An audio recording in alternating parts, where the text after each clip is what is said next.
Você tá ranzinza demais.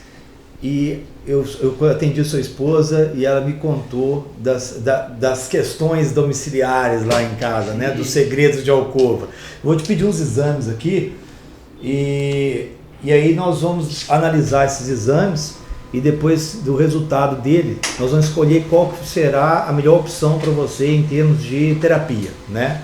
Mas esse negócio de libido sexual baixo não é porque é muito tempo de relacionamento, não, doutor? Então, o desejo sexual de homem, eu falo assim, quando eu vou dar aula de desejo sexual, eu sempre ponho assim, o desejo sexual do homem é uma tomada. Tá para baixo, não tem testosterona, não tem desejo. Tá para cima, tem testosterona, tem desejo. O homem, ele encara essa questão da sexualidade como uma necessidade básica, como um apetite, por isso chama apetite sexual. Agora, o desejo sexual de mulher, aí, filho, é terrível, porque aí eu mostro um painel de avião. Porque se você não aprender a pilotar aquela máquina, ele vai cair ou não vai decolar.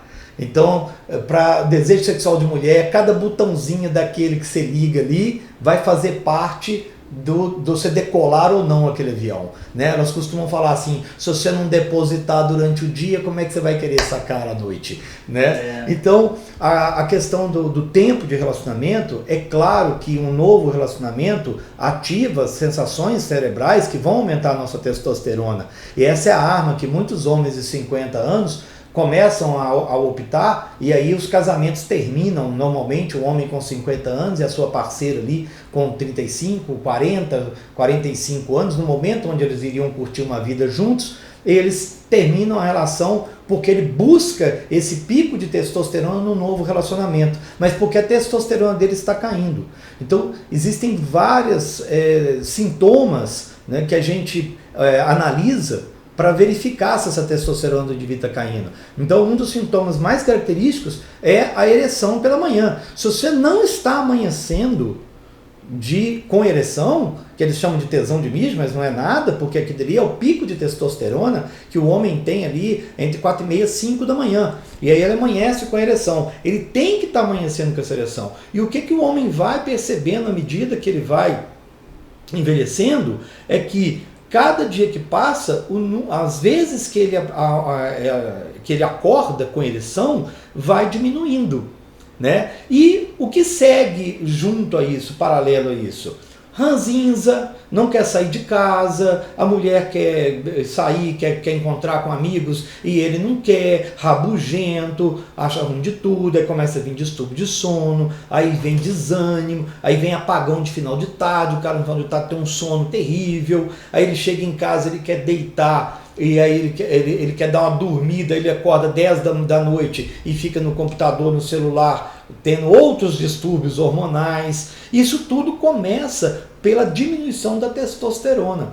A testosterona, ela é um esteroide derivado do colesterol, né? Até uma determinada idade ela é produzida pela glândula suprarrenal e pelo testículo, e depois o testículo, cada vez que passa, nesse nosso mundo moderno, está perdendo a sua função mais cedo. Por quê? Porque usa calça jeans, porque fica muito quente, ou porque fica muito abafado. E aí essa produção de testosterona diminui. A obesidade, ela dá varicocele, que são varizes ali na região do saco, né, do homem, que aumenta a temperatura, aumenta a quantidade de radicais livres ali perto do testículo e diminui a produção de testosterona. Então tudo isso vai contribuindo. O estresse, que aumenta o cortisol, aumenta o peso, aumenta a resistência à insulina, tudo isso vai contribuindo para a diminuição da testosterona. E aí o cara começa a diminuir massa muscular, você põe a mão no cara, você não sente a musculatura, você sente que ele vai afinando os braços e as pernas e vai aumentando a barriga. Esse é o típico, né, o paradigma do envelhecimento do homem médio brasileiro, né? E isso que a gente tem que correr atrás. Porque se você não correr atrás da sua musculatura, agora, numa fase aí dos 35, 45, 55 anos, depois aos 65, 70 anos, você não tem como colher os frutos disso, né? Então, a testosterona diminui a resistência à insulina, por isso que é mais fácil você manter o peso quando você é mais jovem, A queixa típica daqui do consultório é: depois dos 35 anos eu não consigo mais manter meu peso. Por quê? Porque a testosterona começou a cair também, e aí aumenta a resistência à insulina. E na prática o que é isso? O camarada engorda cada vez mais, comendo cada vez menos, ou seja, a sua liberdade alimentar vai diminuindo. Então a qualidade de vida como um todo vai só diminuindo, né? Ele perde desejo sexual, então ele perde qualidade no relacionamento conjugal dele, isso leva a vários problemas conjugais, e aí a mulher começa a desconfiar que ele está com outra, né, porque ele não consegue mais ter a confiança de manter a pipa no ar durante todo o procedimento. Então às vezes ele tem desejo, isso é muito comum, tem desejo, começa, mas não navega, né? Ou seja, ele aponta, mas não navega, ele começa, mas aí ele perde a ereção. Isso é típico de queda de testosterona. Então, para tudo isso a gente faz uma lista de exames, uma boa avaliação para ver se a pessoa está inflamada ou não está inflamada, porque o testosterona também não funciona em todo mundo. Você tem que estar bem, tem que estar com o seu organismo, tem que estar bom. E depois de toda a análise de dosagem de vitamina D, é importante também, da vitamina C, todas essa parte nutricional, a gente começa a reposição hormonal no sistema. De cada um tem a sua dose, o sistema personalizado, né? Então, para isso, nós temos um site, nós temos um programa da Sotopele, né, que a gente joga esses dados lá, que eu vou pegar os dados que você me responde no questionário e todos os dados do exame de sangue, eu vou jogar numa base de dados, e esse programa calcula para a gente qual a dose de testosterona para você, porque eu não quero fazer um over de testosterona para te expor a riscos desnecessários.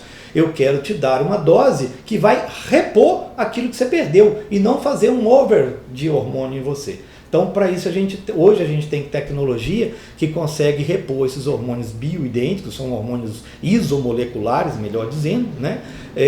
Sem os riscos que a gente tinha no passado. Grande parte da população tem na cabeça ainda, né, aquela velha reposição hormonal com vários riscos, né? Mas hoje não, hoje a gente tem tecnologia e segurança suficiente para oferecer uma reposição hormonal de qualidade, que vai te dar uma qualidade de vida e vai preservar em você as 3 funções básicas que o ser humano tem que preservar no seu envelhecimento, né? A função locomotora, a função sexual e a função cognitiva, e principalmente para os empresários aí que vivem uma vida estressante. A testosterona é um adaptógeno ao estresse, então ela é necessária também até para os seus negócios. Você vai ficar bem, fica tranquilo. Ué, muito bom. Tá bom? E esse procedimento é indolor, doutor? Não, o procedimento é super tranquilo, é um procedimento ambulatorial, é um grãozinho de arroz que a gente coloca no subcutâneo e ele vai liberando como se fosse um sorrisal, assim, ele vai liberando aos pouquinhos essa testosterona e vai entrando na sua corrente sanguínea durante 6 a 8 meses aproximadamente. A gente acompanha com exames e com a sintomatologia, normalmente quando dá 6 meses, 8 meses, dependendo do nível de atividade física da pessoa, né, da massa corporal de cada um, ele vai fazer uma nova dose, a gente chama de booster, né, ou seja, eu vou somar, colocar mais um pouco de hormônio ali para manter esses níveis hormonais dele, né? Então, com o procedimento indolor, eu vou me sentir mais jovem, vou ter mais apetite sexual, vou preservar minha massa muscular e ainda vou ter bom humor para seguir minha vida como se eu fosse mais jovem, como exatamente. Antigamente. Essa é a proposta. A proposta é a gente pega os parâmetros de saúde da pessoa aos 25 anos de idade, que ela está no auge da vida dela, e a gente tenta retornar esse indivíduo esses parâmetros de saúde, tanto laboratoriais quanto físico, inclusive peso, né? Ou seja, é tratar a pessoa de uma maneira holística, tratar a pessoa como um todo, né? A medicina durante os últimos 30 anos, ela teve um equívoco, né, na tentativa de oferecer um serviço melhor para todos os pacientes. Nós fomos segmentando o ser humano e cada um foi se tornando cada vez mais especialistas, né, em determinadas áreas. Só que a especialização foi tanta que poucos médicos conseguiram juntar esse ser humano como um todo e tratar esse ser humano como um todo. Por isso que eu falei, estou fazendo os exames porque eu quero tratar o seu corpo como um todo. Então eu tenho que ver toda a parte inflamatória, a peso, o hormônio é só um pilar da saúde. E o restante a gente tem que ver esse líquido todo que é o nosso corpo.